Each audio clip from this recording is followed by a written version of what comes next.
Good morning, this is OmniView, episode 70 for June 3rd, 2026. Balanced news perspectives. Here's the news, the perspectives, and the questions worth asking. 6 states are suing the Trump administration over a nearly $1 billion payout to cancel a major offshore wind lease, testing the reach of federal energy decisions. 6 states filed suit Tuesday against the Trump administration after federal officials moved to cancel a major offshore wind lease off New York and pay nearly $1 billion in taxpayer funds to French firm Total Energies. The action reverses prior federal commitments to the project. Outlets such as Mother Jones and The Guardian framed the suit as a defense of state-level climate goals against abrupt federal reversals.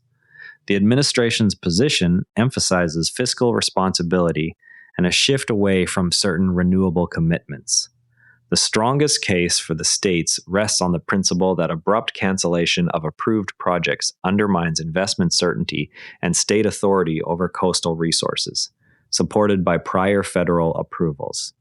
The strongest case for the administration rests on the executive's latitude to reassess large expenditures and redirect energy strategy without indefinite lock-in to earlier deals. Advocates on each side acknowledge limits, with states noting litigation can delay projects and federal supporters noting large payouts invite scrutiny over value for money. What legal standards govern federal reversal of previously approved energy leases? Shifting now to remarks on nuclear policy, President Trump stated in an interview that Iran has agreed not to pursue nuclear weapons, while noting the country could later change its position. The remarks came amid ongoing regional tensions. CNBC coverage presents the statement as part of broader diplomatic messaging. Other reporting highlights uncertainty over enforcement and verification. The strongest case for viewing the statement positively rests on the value of clear public commitments that can anchor future talks and reduce immediate escalation risks. The strongest case for skepticism rests on the absence of binding mechanisms, which leaves room for policy shifts by any party. Each side concedes that public statements alone rarely substitute for verified agreements. What verification tools exist for nuclear-related pledges? Next, a move involving artificial intelligence leadership. French President Emmanuel Macron has invited OpenAI chief Sam Altman to the upcoming G7 meeting as part of efforts to strengthen European AI capabilities. CNBC reporting links the invitation to France's push for greater technological influence. Coverage notes the move occurs alongside broader international discussions on AI governance. The strongest case for the invitation rests on the practical benefit of including leading AI developers in high-level policy talks to align innovation with regulatory goals. The strongest case for caution rests on concerns that private sector participation may tilt discussions toward commercial priorities over public interest safeguards. Both views recognize the G7's limited formal authority over technology firms. How do governments typically balance industry input with regulatory oversight at summits? Meanwhile, comments from a prominent filmmaker have drawn attention. Director Martin Scorsese described AI tools as creatively freeing for pre-production tasks, prompting criticism from some in the film community.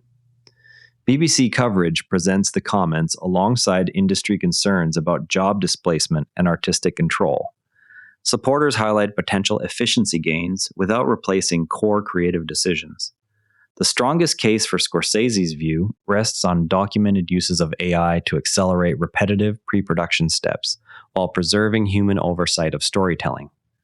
The strongest case against widespread adoption rests on the risk that efficiency tools gradually shift decision-making power away from directors and writers. Each perspective notes that current AI applications remain limited to specific workflow stages. Which film industry roles are most exposed to AI assistance? Turning to changes in research funding, the White House Office of Management and Budget is advancing changes that would give it more authority over billions in federal research grants, drawing criticism that the shift could affect scientific independence. NPR reporting outlines the proposed procedural changes and the concerns raised by critics about grant integrity. Supporters of the move argue it increases accountability for public spending. The strongest case for expanded oversight rests on the principle that elected administrations should maintain clear lines of authority over large taxpayer-funded programs. The strongest case against the changes rests on the value of insulating scientific funding decisions from short-term political pressures to preserve research quality. Both sides agree the proposal would alter current grant administration practices. What historical examples show tensions between political oversight and scientific autonomy? Now, to really understand the offshore wind lawsuit, there is something most coverage leaves out. When an administration terminates a lease or contract, it can trigger compensation obligations under existing agreements, often paid from public funds, while states retain independent authority to sue in federal court over coastal or environmental impacts. This structure creates a dual-track process with executive action on one side and judicial review on the other, and outcomes that can restore, modify, or permanently end projects. Knowing this, when you hear claims that a cancellation is final or cost-free, you can evaluate whether litigation or settlement negotiations remain active. Next time you see reporting on energy lease disputes, ask what contractual clauses govern termination payments, which courts have jurisdiction, and how prior administrations handled similar reversals. Meanwhile, the European Union has taken a step on energy spending. The European Union announced it will allow member states additional fiscal room to address high energy prices linked to the Iran conflict, provided the measures also reduce fossil fuel consumption. Bloomberg coverage emphasizes the dual goals of short-term relief and longer-term emissions reductions. The policy reflects competing pressures to stabilize household costs while advancing climate targets. The strongest case for the approach rests on the mechanism of tying temporary spending flexibility to verifiable reductions in fossil fuel use, which can limit long-term dependency. The strongest case for concern rests on the possibility that crisis aid may still lock in higher emissions if green conditions prove difficult to enforce quickly. Both positions acknowledge the immediate fiscal strain on households. How do EU fiscal rules typically accommodate external shocks?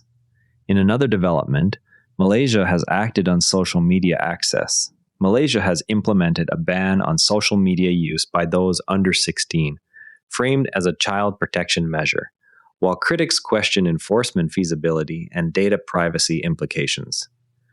Deutsche Welle reporting presents the policy alongside warnings that age verification systems could expand surveillance. Supporters stress the need to shield young users from online harms.